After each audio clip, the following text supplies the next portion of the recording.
And it says live. Here we are. Welcome and welcome everybody to Raising Multilinguals Live. Whew, 2 months, 2 months in.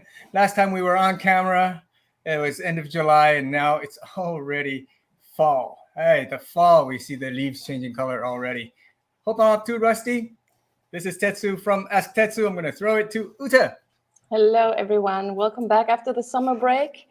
My name is Ute from Ute's International Lounge, and we are very honored to have Lena Lee today as our guest.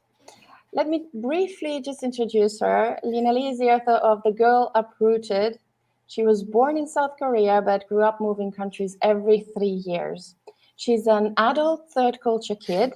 And let me quickly explain what a third culture kid is, very briefly. Yes, please. They are children who have spent most of their developmental years outside of their parents' country of origin. I stop here because, well, other definitions are much longer, but I think we're going to dive a little bit deeper after a few minutes. So Lena has lived in Seoul, in Paris, Oslo, Kuala Lumpur, and New Jersey. After studying human sciences at Oxford University, she has been working in finance and now lives in London, a place she now calls home-ish. Lena, there is so much more to tell about you and your journey. So please tell us a little bit about yourself, your international life, and what languages you learned and where, and everything you want to share with us today. Yeah, sure. So first of all, thank you so much, Uta and Tetsu, for having me. I'm really excited to be here.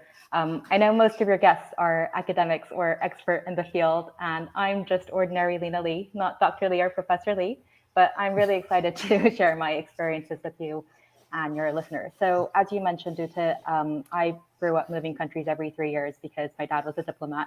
He's now retired.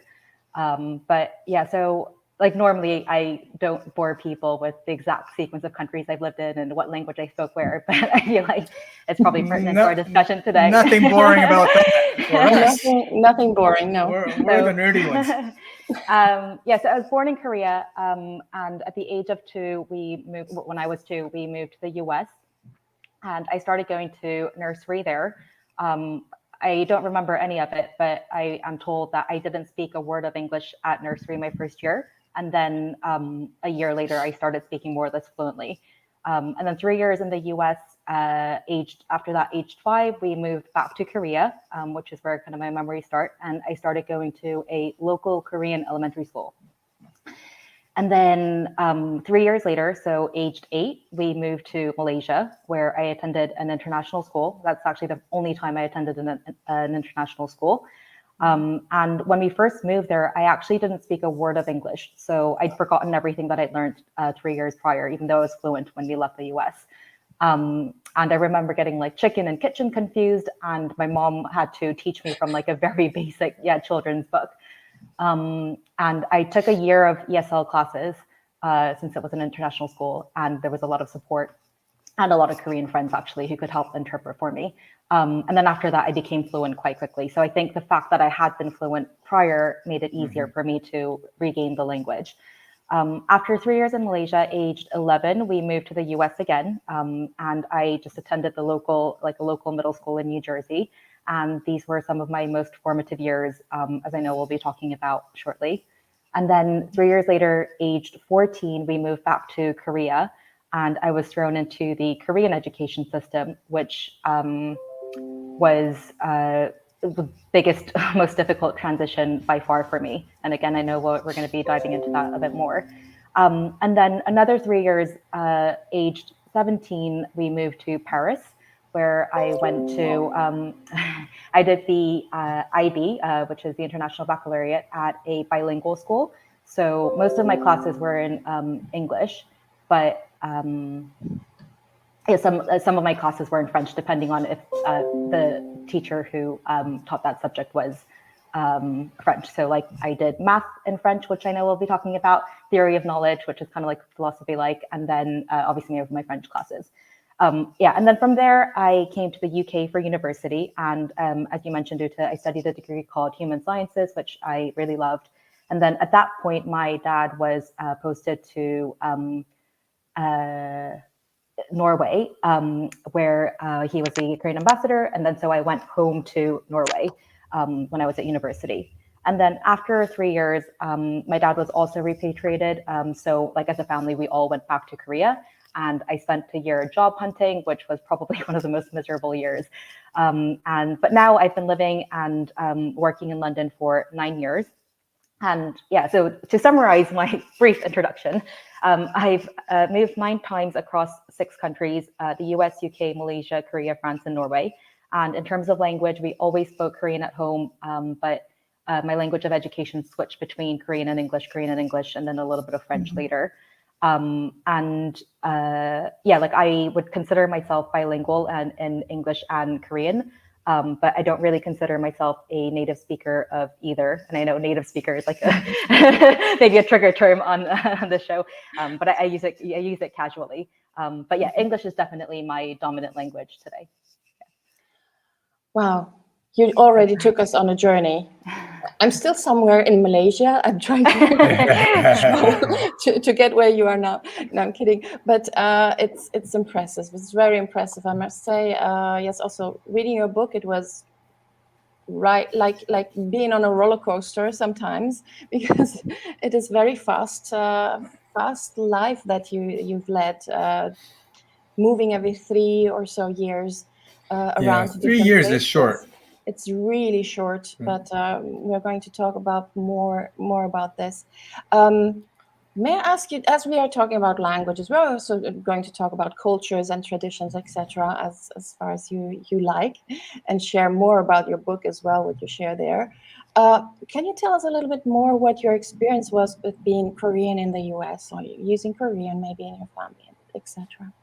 Yeah. But before you do, just to remind our viewers, which were the years that you were in the US? I think it was from 2 to 5. Yes. And then the following time was 11, 14. Right? 11 to 14? Yeah, correct. Okay. Yeah, I don't remember the first time from 2 to 5. So I will just talk about the second experience. Yeah. But it's just what you were saying earlier about 3 years being quite short. It's kind of, in some ways, it's quite long as well, though. Like if you think back today about 3 years ago, it's quite, I'm like 3 years ago was, yeah, like pre-COVID, you know what I mean? It's quite a, yeah, like it's quite, actually, maybe it wasn't. I don't, but no, anyway, it's not pre-COVID, but it's early COVID. Yeah, but it's still quite a long period of time that you do form deep connections and kind of start to feel rooted. And then, so anyway. I say it's short because I'm old. If you're 5 years old, 3 years old is like, 3 years is like 60% of your life. So indeed, it's a very long time. In those days, you probably felt like it's forever. Yeah. So in terms of my experience being Korean in the US, so when I was 11, we moved to the US from Malaysia, and we ended up in a very rich, very white neighborhood in New Jersey. And this is probably a good place for me to explain kind of my parents and specifically my mom's philosophy in raising me and my brother. So she fundamentally, with good intentions, truly believed that children are very adaptable and very resilient, and you can more or less put them in any situation and they'll adapt. And she wanted us to have as local and authentic an experience as possible, no matter where we went, because she herself was born and raised in Korea, but she loves everything about new cultures. So like the perfect person to marry a diplomat, right? Like she'll be out there always learning the new language wherever she goes. Like when she was in Portugal, she learned Portuguese and Norway, like it's just like trying new foods. Like, so it's like, this is the dream, she like how lucky like her children are to have this experience from like as a birthright. So she definitely wanted us to make the most of our global upbringing, which is fair. But perhaps also in hindsight, maybe a little bit naive and a little bit optimistic. But anyway, so when we moved to the US, there were lots of neighborhoods that we could have moved to with, good public schools. And that would have been a lot easier for my dad to commute into Manhattan, where the UN is headquartered. And but the problem with those neighborhoods was that they had a huge Korean population. And my mom didn't want us to kind of live in a Korean enclave within the US. So they went farther and farther from those areas. And then we ended up in this town called Franklin Lakes. And as I said, it was like, it was very white, but also very rich. And, this being middle school, all I wanted was to fit in. And these were definitely some of my most formative years that would have a long impact on me, after these years. So there were Asians at my school, and I think there were a dozen or so East Asians in my year, some of them Korean. So I definitely wasn't the only Asian, but it also made me want to dissociate from them and just be like, I am not one of them, like, because there's, I'm sure you guys will know, like, the media portrayal of, Asians are socially awkward, they're nerdy, they're definitely not the cool kid. Certainly not then. Yeah, maybe a little bit more mainstream now, but yeah, and I didn't want to be that because, like, I definitely wanted to fit in and be cool. And the problem was that I did very well at school. Like what a great problem. No, but I truly was. I hear you. Yeah, it really was at the time. I was really, I wasn't proud of it. I was a straight A student, and as my parents would expect of me.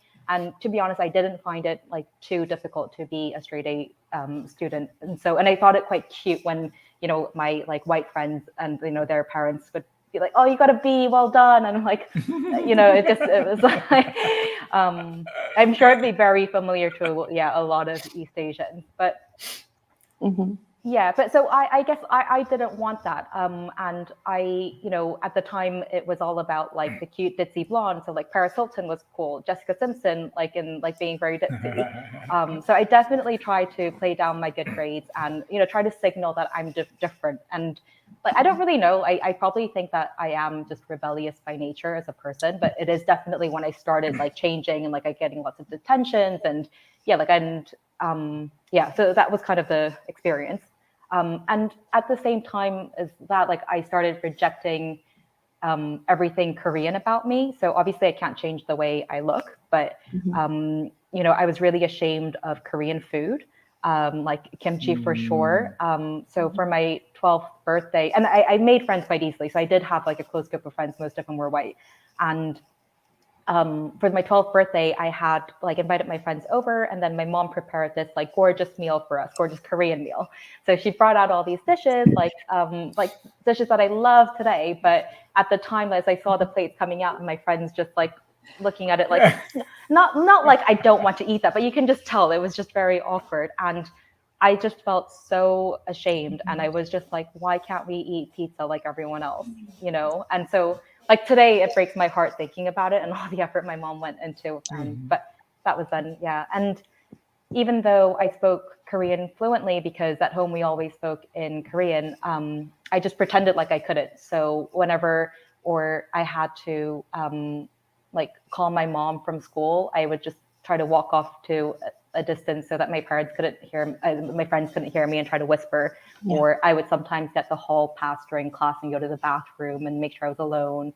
So even like my close friends would definitely have known that I spoke Korean, because we went over each other's houses and stuff. It was just, I tried to downplay it because it made me stand out as different. Sorry.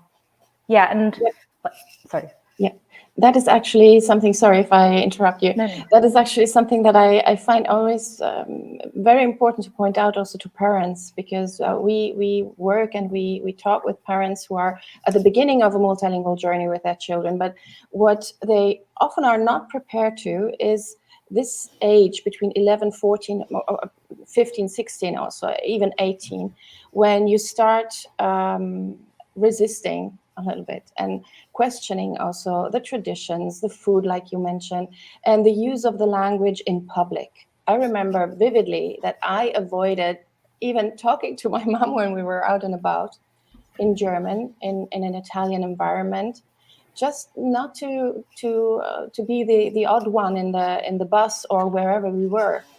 And that was for several years. For 3-4 years, I still remember these situations where I would even try to avoid to go there with my mom in order not to have to use German in public. Although, yes, it was the language that we spoke at home. And for you, it was Korean.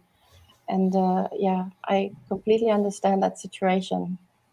And it's so like similar to you saying you didn't want to appear in public with your mom. Like when I was in the US, I didn't want my mom coming to pick me up from school because I felt like I was passing for white. And then when she came, she was giving away the fact that actually I have an Asian parent, like surprise. But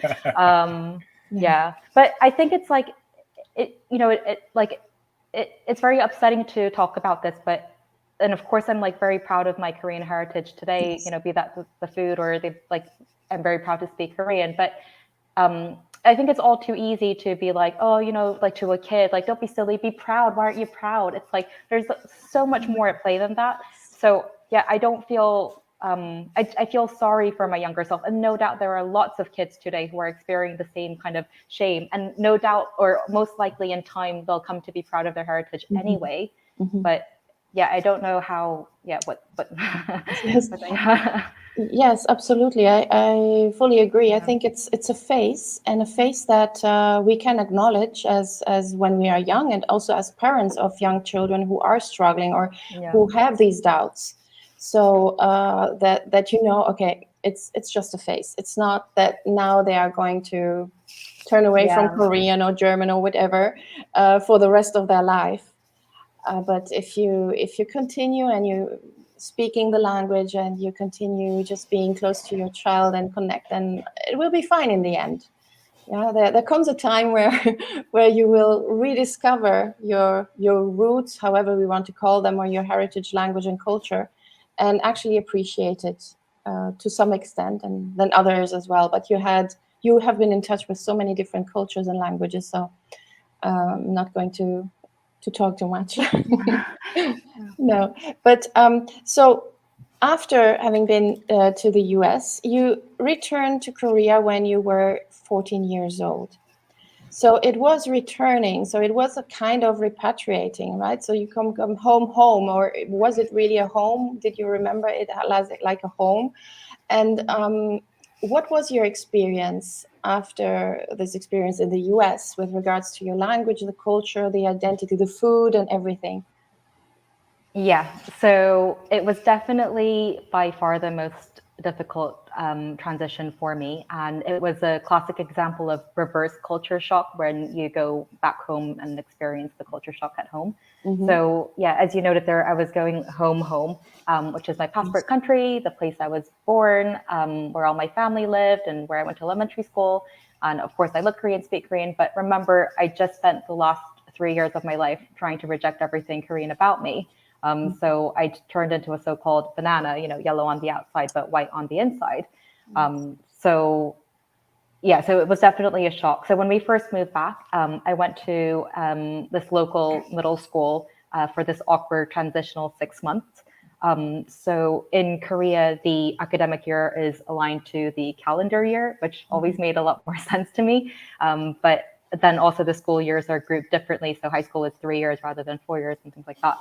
So I was constantly going up and down a grade. I started school early and then I moved up a year in Malaysia, moved down a year in the US to the right age group, and then I moved up again, down again. Anyway, so I'm at this like a local Korean school for like 6 months.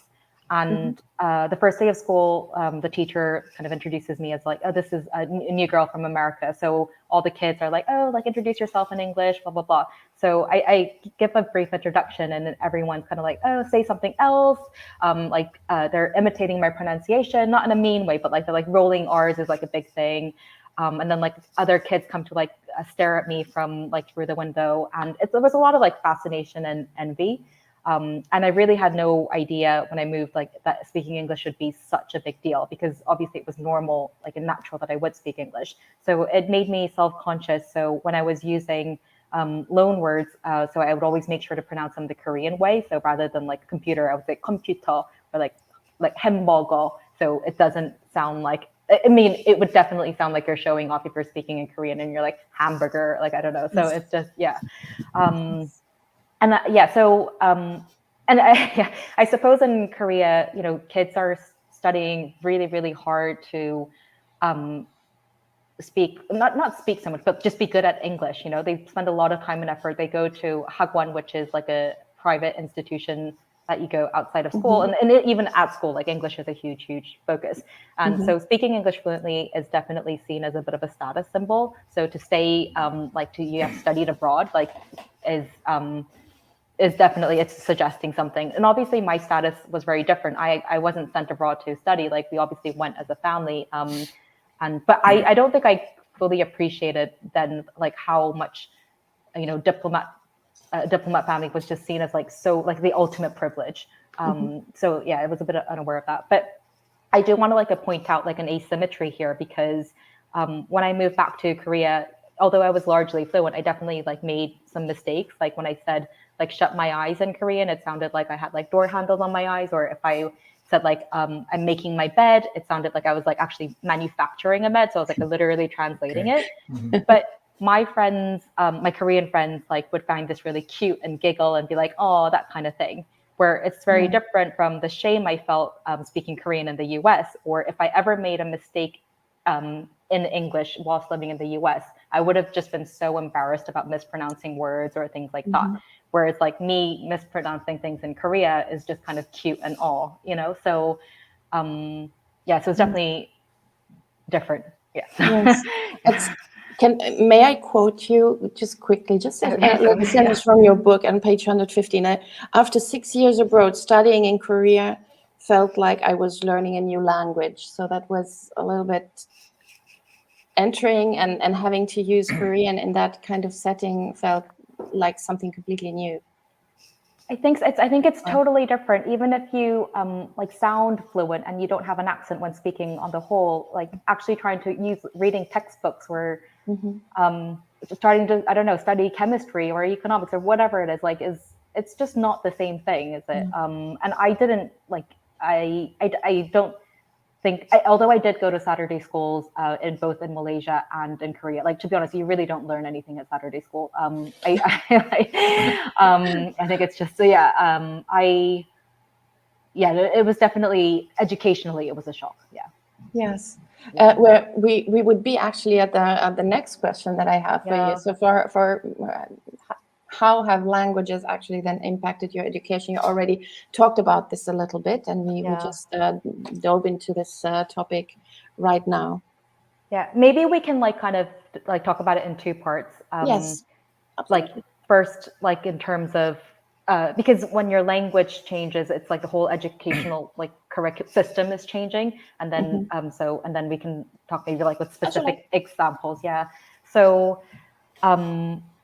so after the 6 transitional awkward months in at this Korean middle school, I was put into I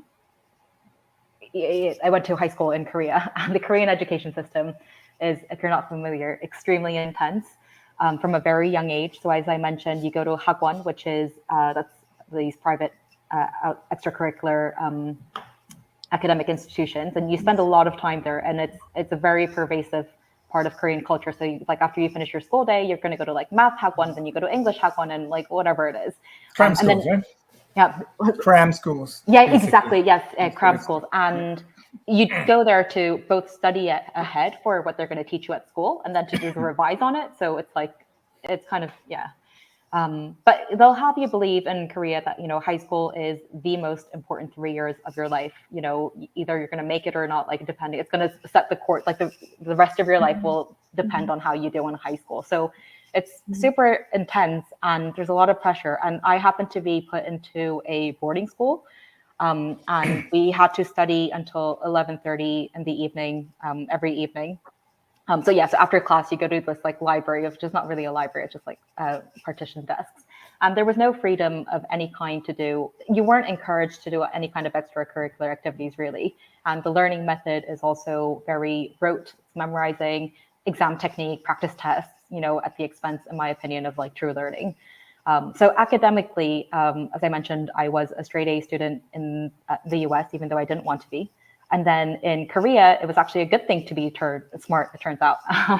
And I did try to do well. But as you mentioned, Uta, like it was so difficult for me after 6 years abroad to, you know, it felt like it really did feel like learning in a different language and in a different curriculum. And in Korea, instead of being students being graded like as an A, B, C, or D, you're ranked from like rank 1 to rank 9 in like the shape of a diamond. So the top 4% of students are rank 1. The bottom 4% are ranked 9, and then everyone else is kind of in between. And no matter how hard I tried, like for the vast majority of subjects, I was ranked 9, so the bottom 4%. And this was a cross subject. And I did go to a particularly competitive school. But anyway, like, you know, as like looking back, you know, it makes sense that obviously I was going to struggle when, I'd been 6 years out of the country studying in a different language under a different curriculum. But at the time, it definitely just totally destroyed my sense of like any self-confidence I had. And as I say in my book, like I felt like low-grade cattle because of the way we're ranked. So it was just like subhuman. And so it kind of put me off studying and learning, and said, clearly I'm not like studying's not for me. If you try to be good at something and it doesn't like you back, you're obviously going to be like, well, I don't like you either. So I misbehaved a lot. I was getting suspended all the time. And then 3 years later, after being in this like kind of terrible state in Korea, we moved to Paris, and as I mentioned, we went to this like bilingual school, and I suddenly became the teacher's pet with like perfect grades again. I was literally the model student. I was being like held out all the time as like Lena's so great. Like it's just, and like my teachers were saying like I'm so great, and it's like, and I say that not to show off, obviously. Like, and then obviously from there I did get very good grades. I went out to Oxford and I did very well. But my point then is like, okay, if a student is like suffering or like not struggling academically or is misbehaving, is the problem with the student or is the problem with the environment they're in? I think that's really, really important to be honest with like all children, but especially if you're being globally mobile, I think. Yes. This was the last year of high school, was it? Last 2 years of high school. Last 2 years? Yeah. Okay, so you transferred to another school for the last 2 years. Yes. Okay. Yes, and I it was missed that little part. Yes, and it was in French and English, right? Mainly Correct. French. So that's what I found very amazing and a little bit worrisome, because it's something that I try to discourage parents to do, is when they are mobile, leading a mobile life like your family, to send children to schools that have a different curriculum, a different language, etc. But what was your experience with the languages across, I don't know, not now the language lessons, but I was thinking of, and you talk about this in your book as well, the history that you were learning, or the maths, or the literature. Yeah. What was your experience with that? Yeah. Can I just add one thing, Ute, like just on your point earlier? Yes, first. Yeah, maybe like, I don't even have children, but like if I can give my own personal advice to parents on this topic, for what it's worth, like from a practical perspective, I personally think it's best, if possible, that to ensure your children, and maybe this is a controversial thing to say, I don't know, are educated in one primary language of at school. Because I think if switching my language of education every few years, just constantly, that really detracted from my learning. And obviously it's not just the language that changes, but the curriculum. But yeah, I wish, and to be honest, it was partly by choice that, as I said, my mom always wanted us to have like very local, authentic education and upbringing. But partly it was also just by circumstance, because when Korean diplomat families are abroad, we get subsidized to go to international schools, but when we're back in Korea, we don't have that subsidy. So if you can't, we couldn't afford to go to an international school. So there was no choice but for me to be put back in the Korean education system. But if there is a choice, I feel like, yeah. So to this point, if was it okay? Yeah, it's okay. No, I was gonna say, since you're talking about how you think being in the same language for all your studies, I do have some comments that are coming in, and I had this question also. So perhaps we'll put this up, and maybe that could sort of sway your thoughts here. So our good friend Yoshito asked, can I ask what was your parents' attitude regarding your studies, maybe expectations when you had troubles in Korea? So if we sort of redefine it a little bit, I'm thinking, there are expectations for you to perform in English, and then going into Korean, was it, just excellence all the way, regardless of what, environment you're in? Yeah. Or were they a little more flexible, saying, go out there, do your best, or I don't know. And with that, switched around into yourself, your own thoughts of using one language rather than one language. If you do have to use different languages, perhaps as a parent being flexible on the expectations, would that change your attitude towards what you just said? Just answering your latter question first, I don't think so. I think it's regardless of the parent's attitude, I think it's good just for the child to be educated in one language, and you can become multilingual. Exactly, consistency. Okay. Because I have a lot of regret, although it wasn't by my own choice. For instance, I really enjoyed chemistry. I remember being good at it, like when I was in the U.S. In my middle school. Yeah, in English, and I really liked it. But then we moved to Korea, and then it's just like I really couldn't I think the language change made it extremely difficult for me to just get anything. So then it put me off, and then I just feel like, oh, what if I had just continued, and maybe I could have been better, made something of myself, you know what I mean? But fair enough. Yeah. Absolutely. Or and then on the other hand, biology, I was good at, but then I feel like I learned the exact same thing again and again and again, under the SATs, AP, IB, Korean education system. And I'm like, did I actually learn anything further from learning the same thing X many times? And sadly, it was a bit of a strategic choice that I felt it was the easiest for me to get grades in because I'm good at it. So I'm going to do it again and again. So anyway, but I really love this question. Yeah. I think it's really good. Yeah, so my mom was and is just super reasonable in this way, and she always said, we can't expect you to be like other Korean children who've been born and raised in.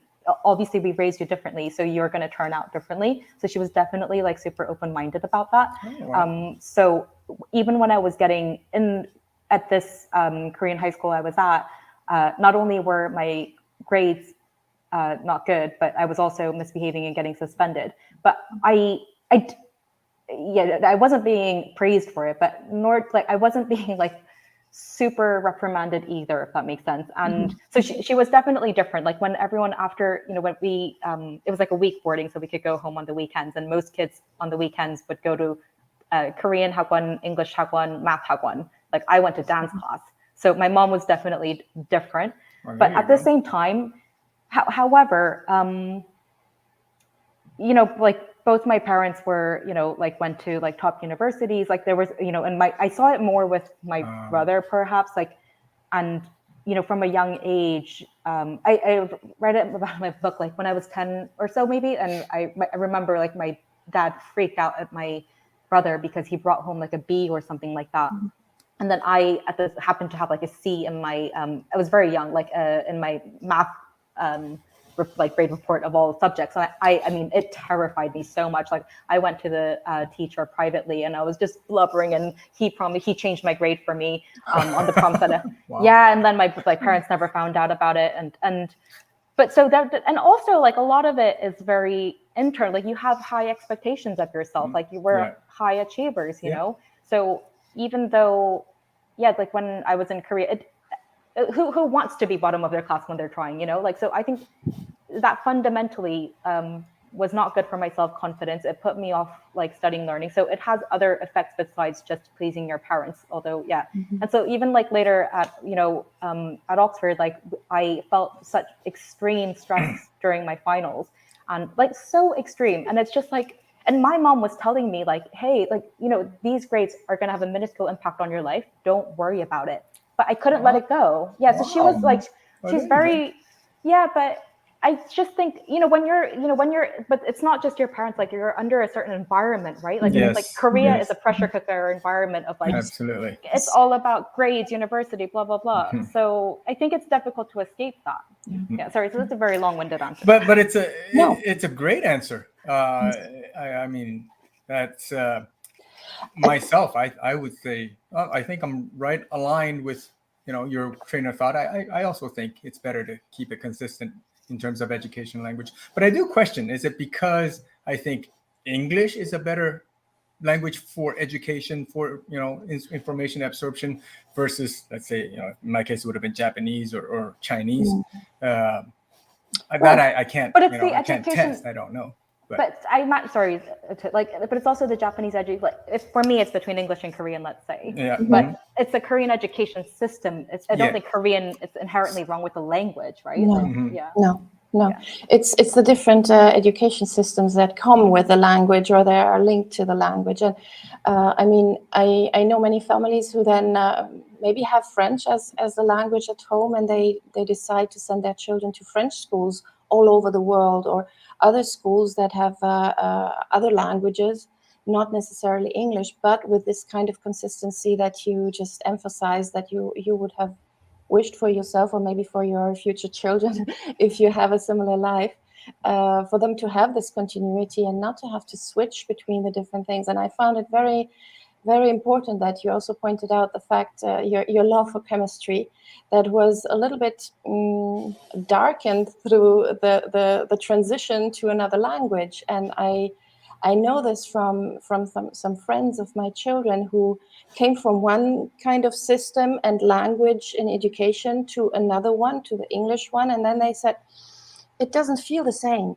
I'm not as interested as before, or I struggle with really understanding the basics. So they felt like having to start from the bottom up again. Whereas in the place before, they were on top of their class, or they were very interested and they wanted even to maybe study it one day, and then taken aback from this move into another educational system and language, etc. And that is it's tiring for a young spirit, a young mind. Yeah, because as a young person, and not only young person, because I think we still are, we're very curious. We want to learn, we want to know more, we want to go on. But if this is something that holds you back at such a young age, I personally find it very detrimental. Yeah. And it's yeah, it's sad. But you managed anyways to cope with everything in an amazing way. Thank you. Yes.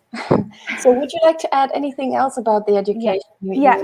Should we do a few specific examples Yes. in terms of like specific subjects? I'll try to keep it short, in terms of time. But No worries. so maths, for instance, I learned my times table back in elementary school. So I've always done my basic calculations, and of course, my times table in Korea, no matter where I was educated. And I think it's really interesting how, like formative experiences are different. Like, so for me, like those elementary school years of learning Korean was like my formative years for math. So that's always stayed with me. So I always count in Korean, but I do switch to English whenever 1,000 separate is needed, because Korean, Korean, you do know this. Yeah, Koreans count in 10,000 rather than 1,000. So it's not, you don't read by where the commas are. So 1 million would be 110,000. I don't know why. Yeah. So even like when I say Korean currency, because like Korean currency, there's a lot of zeros. It always takes. I have to be like counting the zeros. So hard to make the conversions. So hard. Yeah. And then it was even more confusing because then I moved to France for my final 2 years of high school, and my math teacher happened to be French. So although like in my head mentally it was always in Korean on the whole, I still had to get good at hearing her in the French words. And I'm sure like your listeners will be familiar with like 90 is like 4 times 20 plus 10. And then like 1,000 is a mille, a million is a million, and then like a billion is a milliard. So so all of that's confusing. But to be honest, like fundamentally, I feel like Korean is my math language, so I didn't find it too confusing. And then another example would be like history. So that was probably one of the most difficult subjects to adapt to, because obviously the syllabus is so different, right? So when I'm in the US, it's like, you're learning about American history and like George Washington and the Boston Tea Party. And then you go to like Korea and it's like all about Korean history. And I think specifically as it relates to, we learned a lot in modern history, of course, about the Japanese occupation of Korea. And we learned a lot about, the heroic resistance movements of our forefathers that obviously led to our independence. But then, like when I moved to France, I was taught by a British history teacher, and he, spoke of our colonies, and he was like very like sometimes with like a bit of nostalgia. He was a very good teacher, and like I learned a lot from him. But he pronounced like pre-independence Kenya as Kenya, the British colonial way. Or when we learned about Korea being becoming independent, it was in like one sentence, like it was because of the victory of the Allies in 1945. Japan's colonies were liberated, including Korea. So it's like an afterthought. So that was really interesting. So maybe like it's less about like language specifically, but just such different perspectives. Yes. I felt like that was a real lesson. Yeah. Oh yeah. Yeah, and the perspectives, and then the curriculum being so different. I see it also with our children. I don't know, Tetsu, what you see with your children. With history, and I'm happy that my son is really passionate about history, and he just dove into all kind of things, and he wanted to explore it by himself. But the school was so much focusing. My children went to a British school. It was so much focusing on the British history. And I mean, we're in Europe, and so, well, we have the Germans, Italian, and Swiss people in our lives and in our family. So of course, they wanted to know more about that, or France, or Spain, and Portugal. And then they tried to figure this out by themselves. And I said, it's such a shame that at school it's not covered in a way that it might be, enriching for our children. And of course, when they had German, it was all from the perspective of the UK. So they were saying, okay, we are German, but actually, this is the history, how it was. But I would have liked to have a perspective that is more global and different perspectives, so that you don't have only one look at it. But anyway, that's just history. Yeah, it must be it's a very difficult ask, I think, for any educational system to say we have to have different perspective while we're still in one country. So but for us the situation was, it's a British school in the Netherlands. Okay. So it's already abroad. So it's one of the examples of an international school in another country. It's already foreign in that country. So it didn't really make sense to us to have this kind of thing. But I understand your and you were saying you wanted to share other examples. So you had maths and history. Yeah, but also, sorry, Ute, like it's also, even if you're teaching British history in Britain, which you should, like there's like a huge like conversation here about what you're actually teaching. But was the empire good, bad? Like what about slavery? So But anyway, So like my final example in terms of how languages impacted my education would be in like literally in language/literature. I always hated reading when I was younger. I hated books, and today I love books, and I will do anything just to read a book. But I think looking back, part of it was that I think reading was difficult for me in all languages. So I feel that my vocabulary and true like real fluency in a language, like understanding idioms and things like that, was always worse than a native speaker, which is which I kind of alluded to at the very start. So like right now, I think reading is, I love reading, as I said, and English is clearly my dominant language. But it took time for that to kind of reset, because it kept on going back between. So I was never good enough, I suppose. And I think also like in Korea, we rarely actually read entire books. Like when we study, like if we're studying like English, like I remember like learning all my like SAT words, like by rote learning, you know what I mean? Like memorizing. But like, wouldn't it have been nicer if, of course, you do a little bit of like flashcards, but like to actually read books. So like when we moved to Paris and I was doing the IB, I had an excellent English teacher, and like we would just like dive into a book proper, and you're open to have an interpretation. It's not like, what does this signify, and you have like ABCD and you get it right or wrong. It's like, I really enjoyed it. So I'm kind of grateful that I had that experience. Yes, and I remember in your book you mentioned several times this back and forth, not only between the educational system and the languages, but also the way children are expected to think and to study. So in one term you study like you have to know the answers, and in another kind of system you are asked to think about it and to have an opinion, and you're asked to have an opinion and to word it in a way that it can be understood, and not only with a tick of a box in a multiple choice kind of question, but actually you have to word it out, you have to explain it, expand, right? So that I really liked it in your book, because it resonated with what I observed in many children who are switching back and forth between the different systems, where they say, oh, well, it was so easy, I just had to tick the box, I knew what to answer, and I know that. And everyone has to answer the same kind of, or tick the same box, and then you're fine to get a certain grade. And in others, you have to write half a page and word it in a way that it's understandable, that they know that you know the topic. And you highlighted this several times, and you just mentioned it yourself. Yeah, Yeah, I agree. amazing. Yeah. Do we have other questions, or Tetsu, do you have another question about this? No. I did like your example of having certain languages be for certain subjects.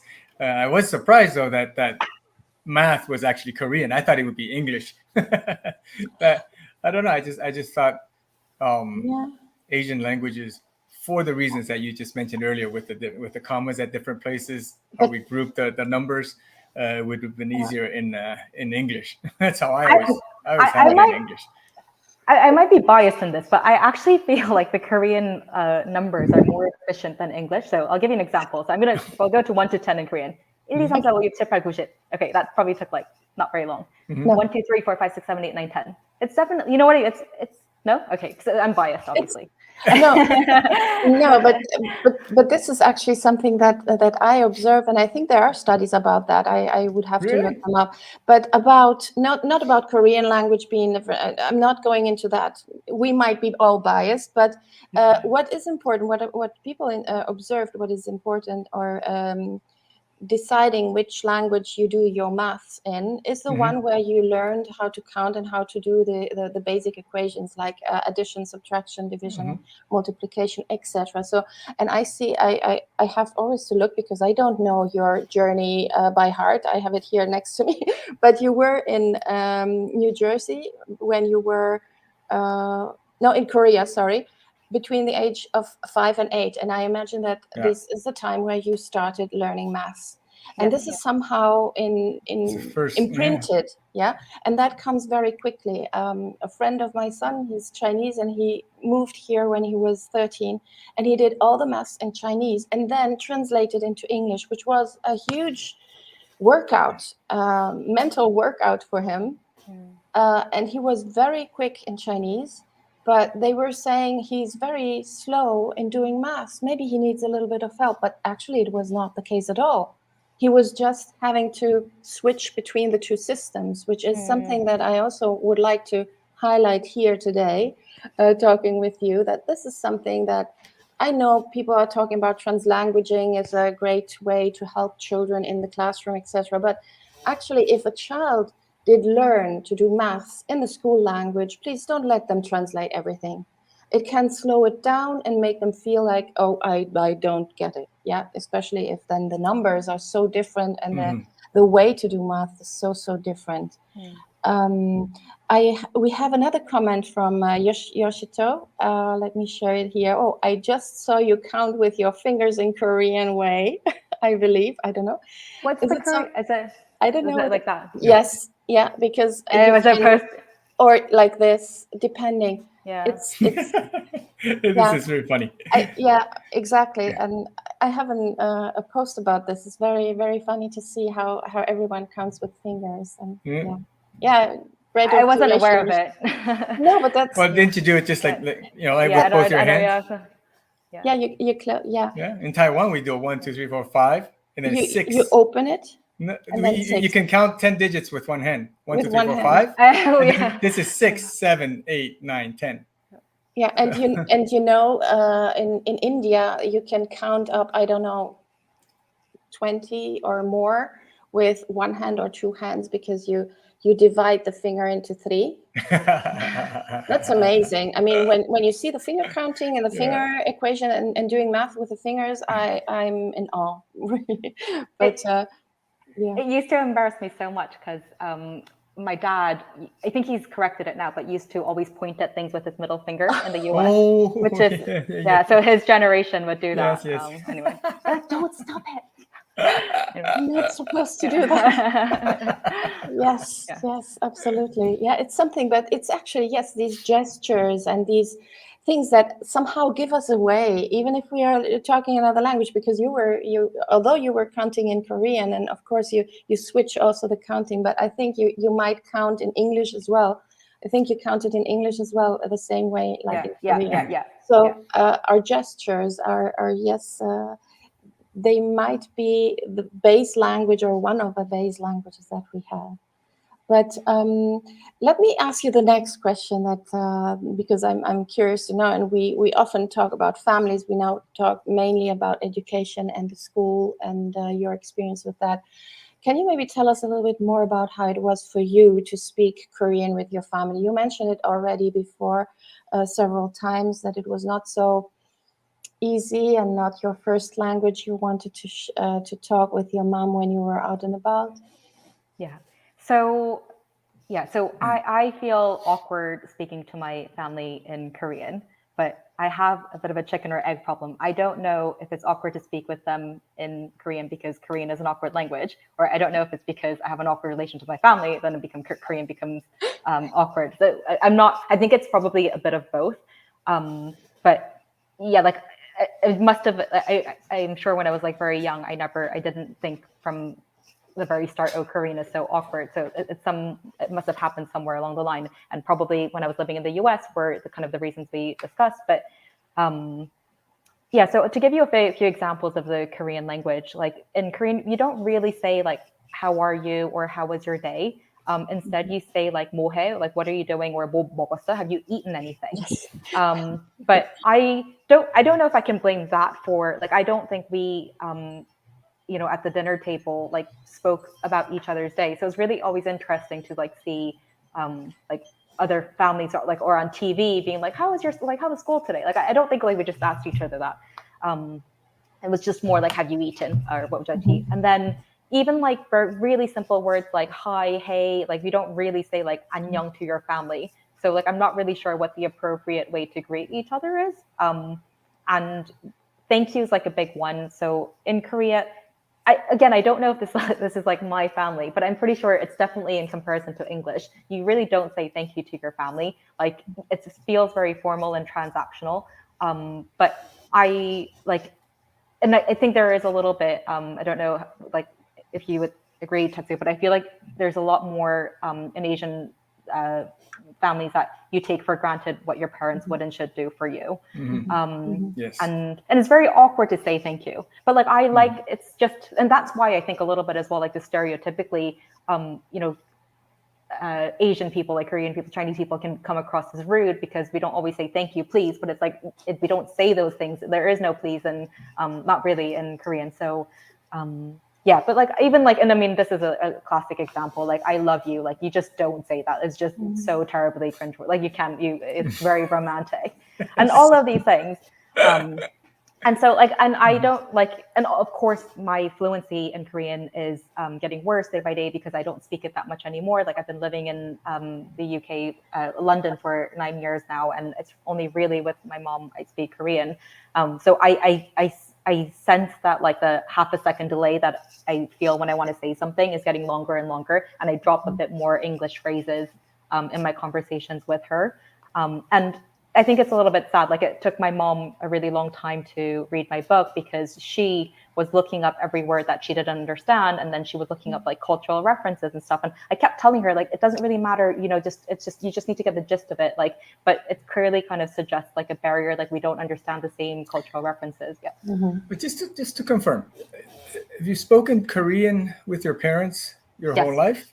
Yes. Okay. You've never had a phase where they spoke to you in Korean, you spoke back in English. Okay.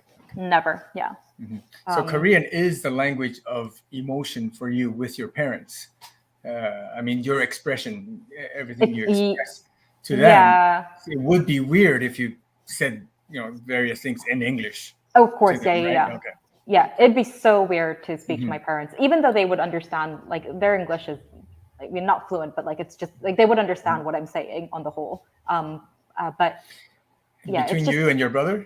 Yeah. So so my brother and I, like, we've never had a close relationship. So he's 4 years older than me. So growing up, we were quite distant.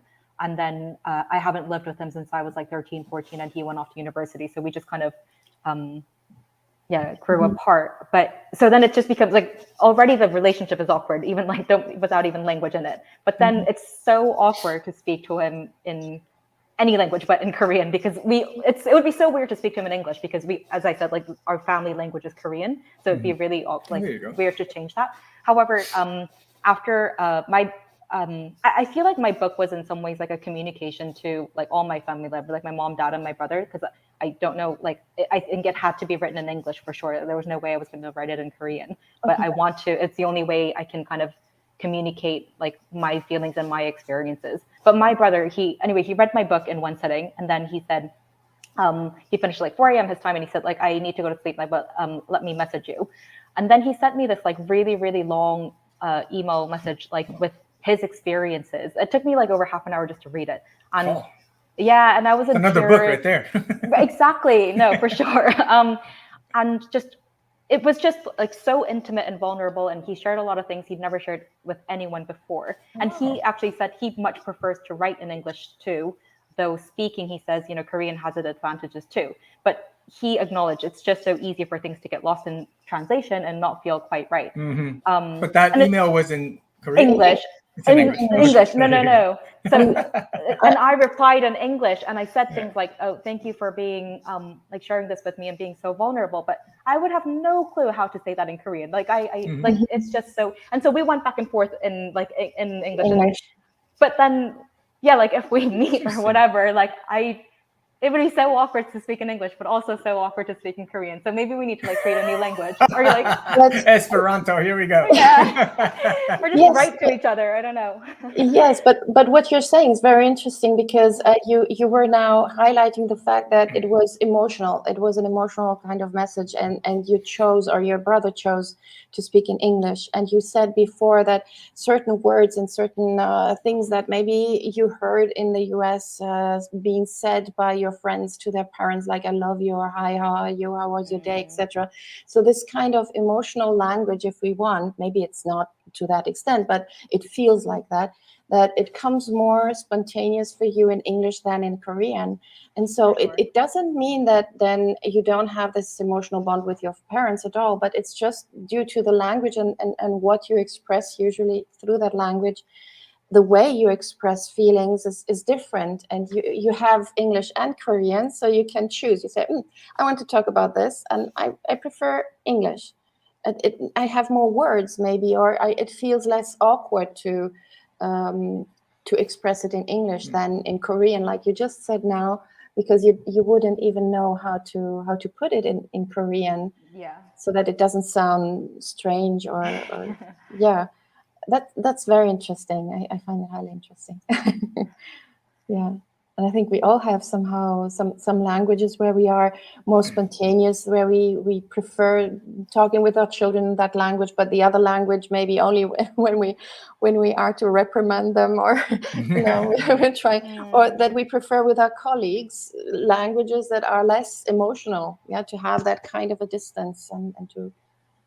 I don't know, but it's very interesting. We could talk about this, I think, for a long time. Forever.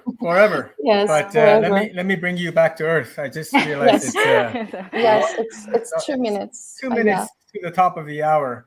It feels Yes. like it's only 2 minutes since we've started the interview. But my goodness. Well, it's been absolutely fascinating, which is why the time's just flying by. But we do have to start thinking about wrapping up. Yes, and as to wrap up, I know you mentioned a few tips for parents already at the beginning and in the middle of this chat that we had, the interview. But is there something that you would like to tell parents who are on an international journey with their children? Yes. I'm glad you didn't say no. Please. First of all, listen. I think just listen, and don't just hear what you want to hear as a parent, but truly listen to what your children are actually saying. Never dismiss their feelings, and try to see things from their perspective, as difficult as it may be. And then the second thing I would say at the same time is read between the lines, because when they're young, they can't articulate themselves so clearly, and they might not know how to express their feelings.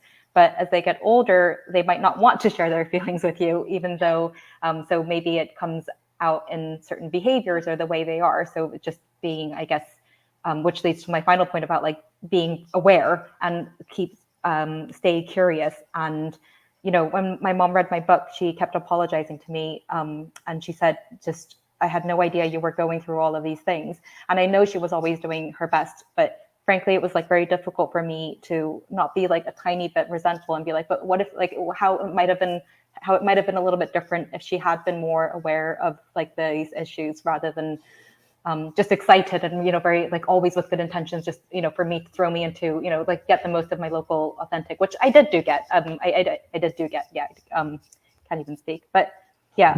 But even, yeah, so I guess like what I'm trying to say is, yeah, just stay curious. And yeah, we didn't talk about it so much today, but like I did struggle a lot with my mental health, both growing up and as an adult. And in my personal experience, like moving around a lot had, you know, a lot to do with that. However, I definitely do think you can have a globally mobile upbringing and turn out happy and healthy.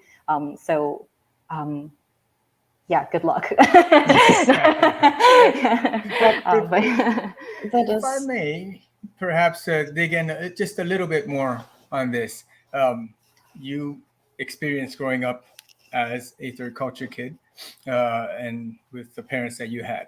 Mm-hmm. I'm sure that, you know, throughout the process, there were times where you're like, oh my goodness, I would never do this to my kid if I were, you know, the parent. But then through the process, near the end of the process, or maybe just recently, you go, well, actually, my parents were right. I don't know, were there certain things that you go, okay, I wouldn't do this way, and you still feel this way right now? And certain things that you said, oh, I wouldn't do this way, but now you go, wow, they were right. I think to be honest with you, it would be all too easy to say, oh, looking back, I'm so grateful for everything. I am grateful for, obviously, like everything my parents did for me. But I think all parents have their you know, what they've succeeded and where they failed. That's human. You know? However, even today, I have a lot of regret about things that were out of my choice, like out of my like that I couldn't decide on that. Yeah, I don't think were right for me, and I wish it could have been done differently. So I still stand by that. And I suppose like that's why like this book is kind of important to me. Like this is why I want to share it so much with people, because like I like suffered a lot, and I don't think at the end of the suffering I come out being like, oh, that was so worth it. No, I think it kind of sucked. So I hope that with your children that, you know, it doesn't have to be that. It really doesn't have to be that way. Yeah. So yeah, that's absolutely kind of my way. Well, you're sharing the story is, you know, it already helps and inspires lots of families, lots of parents out there. Yes, absolutely. And I find it very, very important that it is a book by someone who has been through this, through changes every 3 years. There you go. Ups and downs. Absolutely, yes. Keep it up. Keep it up. And that I personally really am happy that it is a book written by someone who is not like me, white. Yeah, I'm not male. Usually they say male, white, whatever. I'm woman. I'm female. But anyways, you know what I mean. So that it's not the always English expat or diplomat who's traveling around the world, but someone who has actually had this experience of being so completely different in so many different places and has adapted or adjusted in some way to all of them. You said the childhood was not something that you would like to redo or something, but I would like to invite everyone, and I'm sharing this now in the comments. I think it's going to be in the comments on YouTube and the other places as well. These are, well, first of all, your website where you can find the book that I really recommend to read. And I invite also to read the articles on Among Worlds that you did on Marian Gardner, and also the interview that you did with Natasha Winard, who is an educational consultant on the International Educator Online, so that parents know what they are heading towards if they are raising their children from east to west and back and forth many times. We should have added that underneath, but it's actually what you highlighted as well.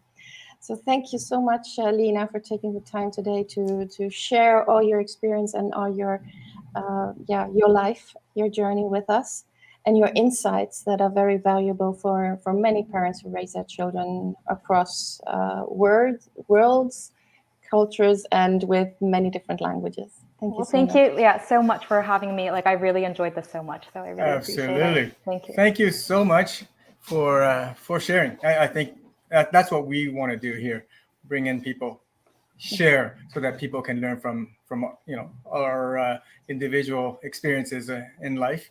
The more we share, the better it is for the world. And we do have comments coming in. Here's Yoshito again. It's a very interesting discussion. Well, thank you so much. And here at Raising Multilinguals Live, we want to thank everybody who's tuned in today. And we did have a new initiative this time. We've been streaming live for the first time on LinkedIn. So welcome to our folks on LinkedIn. We're going to try this over the foreseeable future to see if there's more audience on LinkedIn also. So different platforms, different audience, but our topic is always the same. It's about raising the next generation of multilinguals. So thank you to our special guest today. Thank you, Lena. Thank you, Lena. An amazing time. Thank you so much. Thank you. So we will see everybody again next month at the third Tuesday of the month, just as usual. So until then. Bye. Alla próxima. Tschüss, bis zum nächsten. Sayonara. See you next time.